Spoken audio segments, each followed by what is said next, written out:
El tema es que hasta en la música hay belleza, ¿no? Y quien visita la luna no es justamente músico, pero le apasiona la música.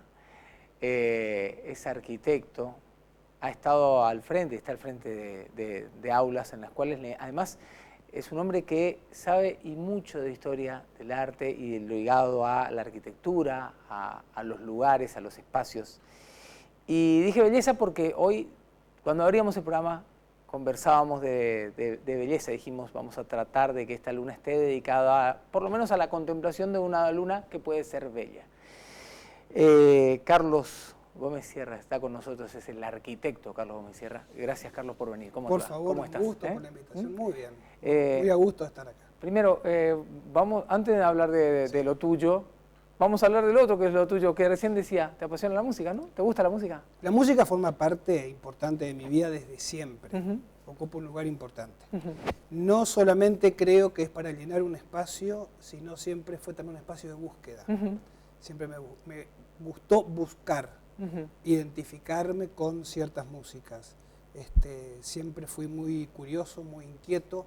Nunca fui de quedarme solamente con escuchar lo que suena, con lo que está dando vuelta, sino un poco trazar un camino propio, ¿no? Dentro de lo que uno es y en lo que uno se constituye en lo que escucha también, ¿no? Eso también vale, en esa búsqueda vale ir tanto hacia atrás como hacia adelante, digamos, y buscar todas las vertientes. A mí me encanta conocer nueva música. Así como escucho música de los 60, los 70 en adelante, me encanta realmente descubrir músicos nuevos, discos nuevos, tendencias nuevas, me gusta mucho. Al arquitecto, en lo suyo, ¿le ha gustado ir descubriendo también un poquitito de lo mucho que hay a nivel mundial en lo que es tu especialidad? Siempre. Más ahora que con toda la sociedad de la información en la que vivimos, a partir de Internet, de ahí en adelante, la información, el dato, el conocimiento es algo que está abierto a todo el mundo. Y si uno se pone a buscar, a husmear, a descubrir, el hipertexto es constante, entonces nunca prácticamente terminás de ver, o sea, nunca en la historia, al menos dentro de lo que es lo mío, la arquitectura, hay tanta arquitectura hecha en todo el mundo, porque hubieron otros momentos en donde la cuestión de plantear que habían arquitecturas centrales y otras periféricas, décadas atrás, eso hoy estalló por los aires. Eso se ve un poco, por ejemplo, cuando todos los años se entrega el famoso premio Pritzker de arquitectura, que sería como el Nobel de la arquitectura, ¿no?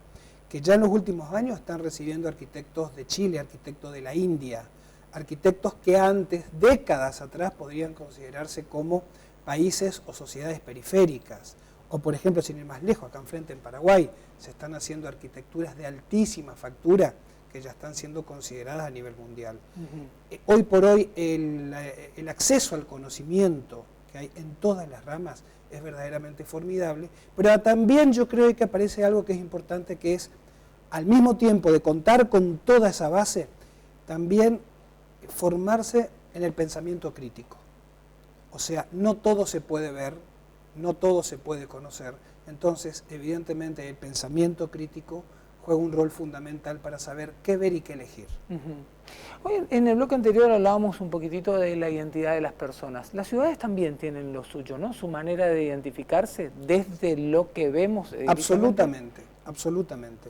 Hay una máxima, para quienes estamos en el tema urbanismo, que es, si vos querés ver cuál es el estado de una ciudad, tenés que observar cómo está su espacio público.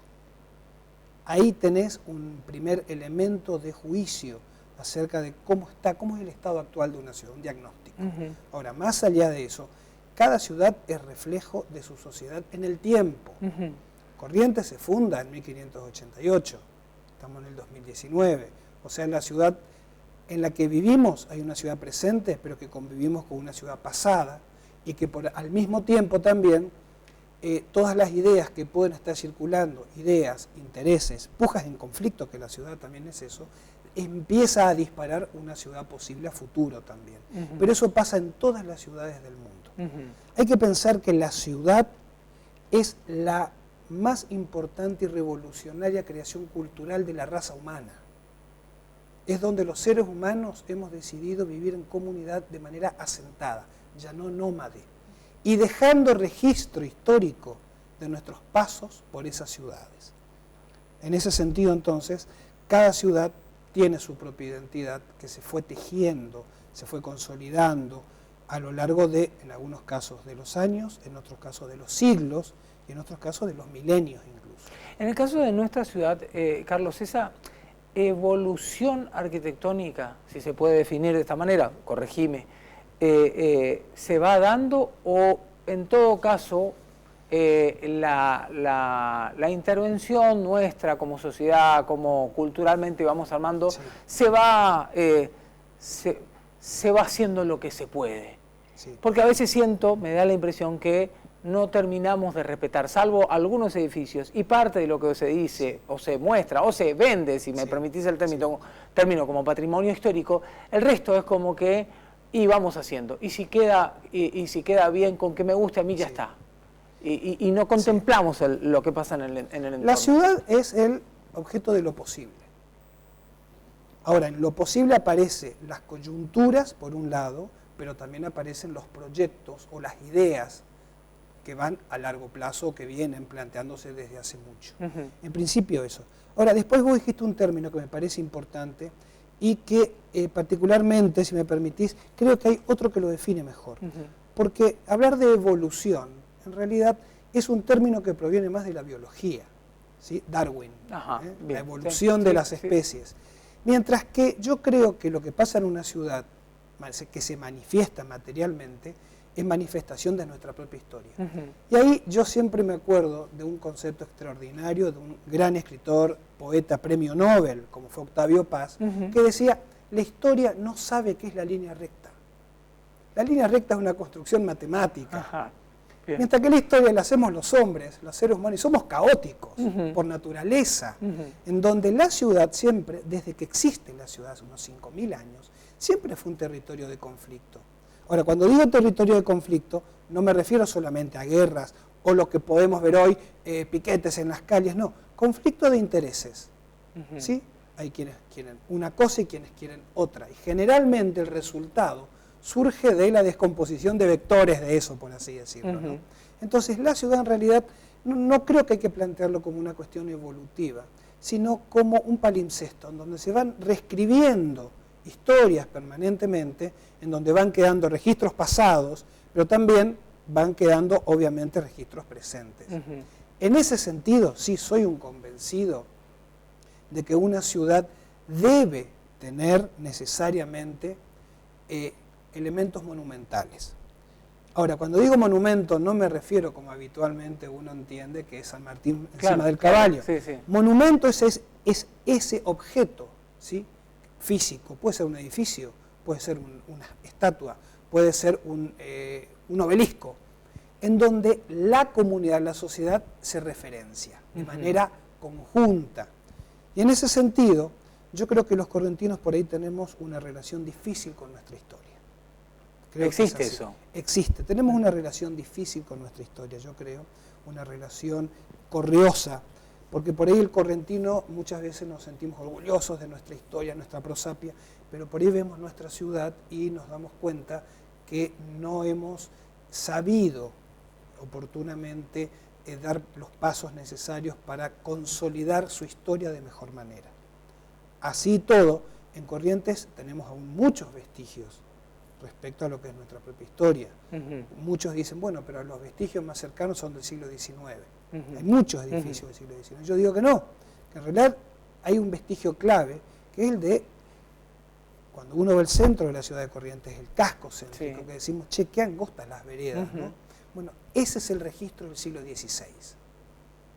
Eso es siglo XVI. Claro, o sea, esa es la traza que trajeron los conquistadores para hacer nuestra ciudad. O sea, en un plano, que es el plano de, digamos, del amanzanamiento, sobre todo de la era histórica de la ciudad, está el registro del siglo XVI todavía. Después, por supuesto, tenemos edificios ya más del siglo XIX en adelante. El tema del patrimonio, si vamos a hablar específicamente de eso, es un tema complejo y que es un tema que siempre está en discusión, no acá, en todo el mundo. Ajá. Ocurre lo siguiente, que a mi criterio muchas veces creemos que tenemos o que se tiende a tener una visión conservacionista de la ciudad, un poco a semejanza de lo que ocurre en las ciudades europeas. Bien. Quien puede viajar a Europa ve que hay ciudades donde te dicen esta ciudad está intacta desde el siglo XIII. Y es cierto, pero pasa lo siguiente, a mediados del siglo XX, Europa sufrió en carne propia algo que nosotros no tuvimos, que fue una guerra descomunal, la Segunda Guerra Mundial, donde murieron 70 millones de personas y donde muchas ciudades desaparecieron o desaparecieron grandes zonas. El europeo a partir de ahí entendió la importancia de preservar su propia historia. Tuvieron que pasar un evento traumático, como fue esa devastación increíble, para a partir de ahí tomar conciencia de las referencias históricas en nuestras vidas, en nuestras ciudades. Latinoamérica y sobre todo Argentina o Corrientes no hemos pasado por esas experiencias, por lo tanto la relación que tenemos con nuestra propia historia es distinta, es una construcción diferente, en donde se superponen muchas otras cuestiones, ¿sí? Sabemos que por ahí vivimos en una región del país con problemas económicos, problemas financieros, en donde se prioriza entonces la cuestión de la creación de trabajo, mano de obra, entonces vemos desaparecer permanentemente edificios privados, en la mayoría, por supuesto, digamos de propiedad privada, se levantan edificios. Es complejo el tema. Ahora, el casco histórico de nuestra ciudad, que tiene que ver sobre todo con la Plaza 25 de Mayo y los alrededores, sí guarda una escala y una materialidad aún muy digna de tenerse en cuenta, ¿no? Pero el resto de la ciudad, evidentemente, está en un proceso de fuerte cambio. Y ahí hay otra cuestión que tiene que ver, sí, yo creo, con nuestra ciudad. Corrientes es una ciudad ya muy grande en la cantidad de gente, en que vivimos casi 400.000 personas, somos lo que se denominan ciudades intermedias a escala mundial, y que ya, por lo tanto, requiere de una aproximación y un tratamiento y de tomar medidas acorde a esa escala. Y, por supuesto, en esa negociación entre lo que hay que hacer, puede ser que se pierdan algunas cosas. Y después está lo otro, entender que no todo es patrimonio, no todo es digno de ser mantenido, de ser rescatado o de que se mantenga en pie. Eso es algo que se dice acá y se dice en todo el mundo. Posiblemente haya gente que no esté de acuerdo con esto, pero esto ocurre en todos lados. Incluso ciudades históricas, una larga historia en Europa, tienen sus zonas modernas también. Dijiste, hablabas de cómo creció en particular nuestra ciudad. Puede ser, este canal llega a cada rinconcito de la Argentina y puede que haya otros ejemplos, o que usted que está mirando se encuentre con una realidad así en el lugar en el que habita. Pero cuando hablabas de lo que le pasó a Corrientes, los que poco entendemos o conocemos de esto, viendo desde afuera es como que se fue haciendo la ciudad como podía o como iba saliendo. Digo, por lugares en los que se fueron habitando, sin tener en cuenta una proyección más global. Esto es verdaderamente es así, pero no solamente Corrientes, un fenómeno argentino y latinoamericano. La manera de hacer ciudad en Latinoamérica, y nosotros vivimos en Latinoamérica, es radicalmente distinta a lo que ocurre en Europa o en Norteamérica, hablando de Norteamérica, Estados Unidos y Canadá. Europa, por lo general, y cuando decimos Europa, generalmente es Europa occidental, porque también tenemos la Europa oriental, que fue bastante caótica también en ese sentido.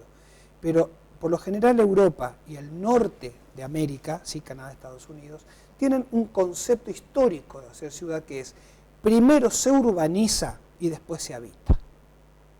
Latinoamérica es un continente complejo, en ebullición permanente, mucho más rico, te diría incluso que Europa, y el norte de América, la ebullición social que tenemos, y es al contrario, primero se habita y después se urbaniza.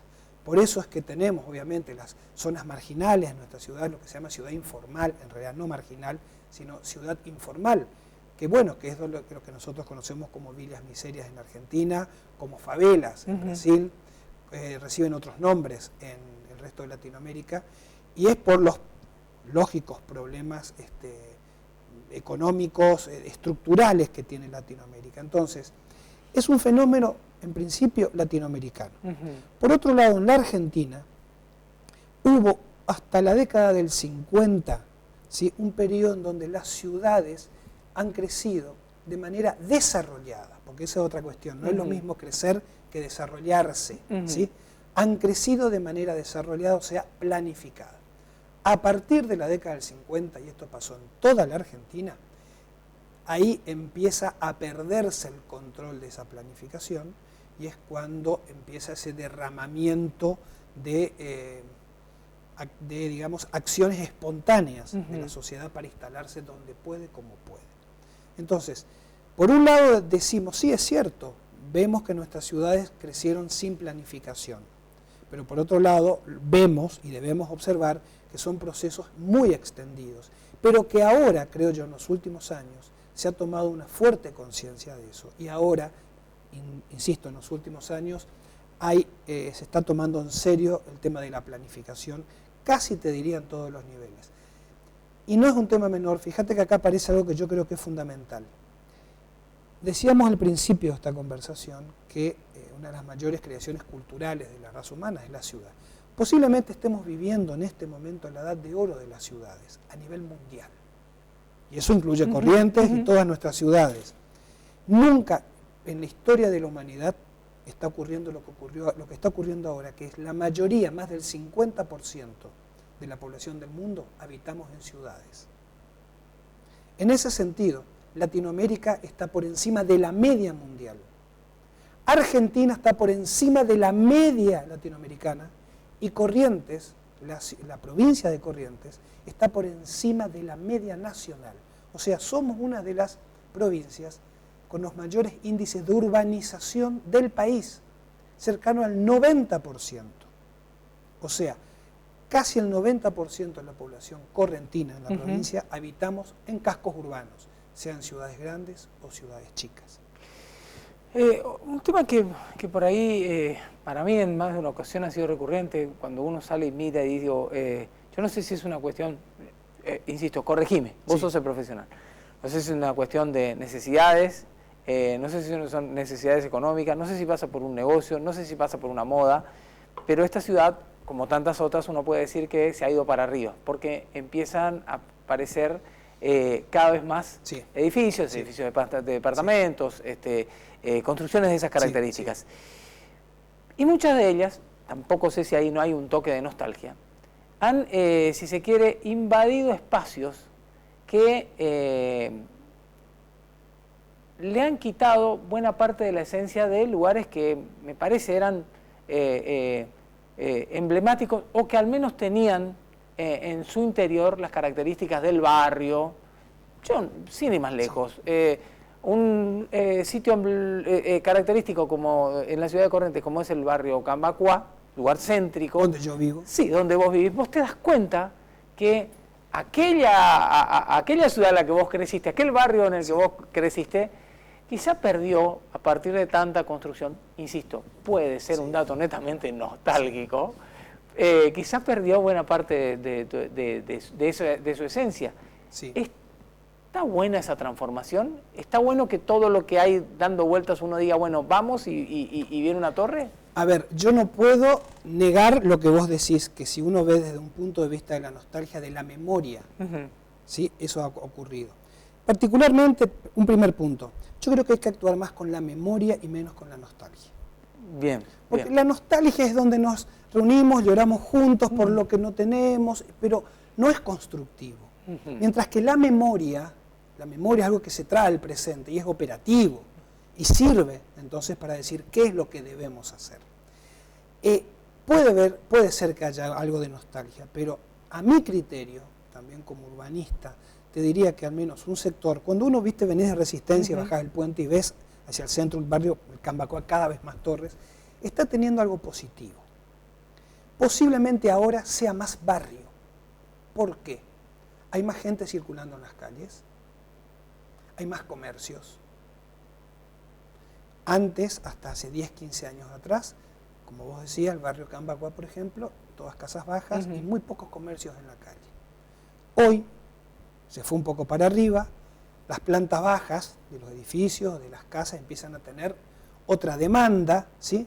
Entonces hay más comercios, hay más densidad de gente viviendo en el mismo lugar, y eso hace que sean zonas más seguras, hay más gente circulando por la calle. Y eso es un principio que Naciones Unidas, que es ONU Habitat, que es el apartado de Naciones Unidas referido a las ciudades, está indicando que uno de los principales ejes sobre los cuales hay que actuar, que hay que aumentar la densidad de nuestras ciudades. Hay un problema que ocurrió en la Argentina en general. Nos hemos quedado sin tierra urbana y sin tierra urbanizable. Ese es un fenómeno complejo. ¿Qué quiere decir eso? Pasó lo siguiente. La población argentina creció en un X porcentaje, pero el uso de la tierra urbana, ¿sí?, creció muchísimo más. O sea, quiere decir que se usa más tierra para menos gente viviendo.